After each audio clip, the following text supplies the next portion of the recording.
the buzz, so much noise is being made about traffic tremors, construction clamor, and utility work racket in the 6. City Hall is looking to overhaul what sound should be against Toronto bylaws.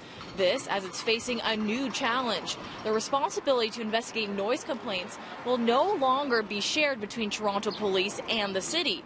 Soon it will just be the responsibility of city bylaw officers, and there's no additional funding for more staffing in the 2018 budget.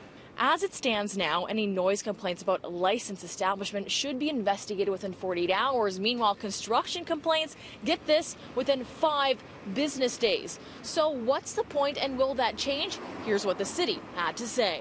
How is that an effective way to manage noise in the city if crews aren't coming out or investigators aren't coming out for still some 5 business days later? Right. So those are our stated service levels. Our response times are better than that, but that's part and parcel of what we're looking at and assessing how we do respond to noise complaints, prioritizing it, making the most effective use of our resources, as well as addressing the issues of the impacted residents. Do you think the current response times are effective in terms of maintaining acceptable noise limits in the city? I think we could do better. That's why we're doing the review.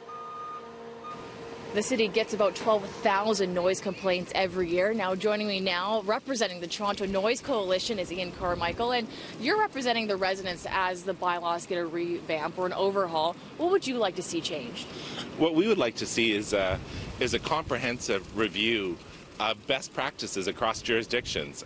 We know, for example, that cities that are trying to balance residents and businesses can do so. New York is a great example. So we believe that there should be A, clearer regulations, and B, funding for enforcement. So responding to noise complaints within 48 hours for a licensed establishment or 5 business days for something like construction noise, do you think that's effective? It's even worse than that standard because they only meet the standard 50% of the time.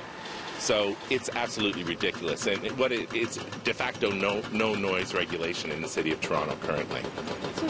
As the responsibility gets downgraded or shifted over to the city from Toronto Police, how do you think the city should manage all these complaints, and how do you think they're going to keep up with it?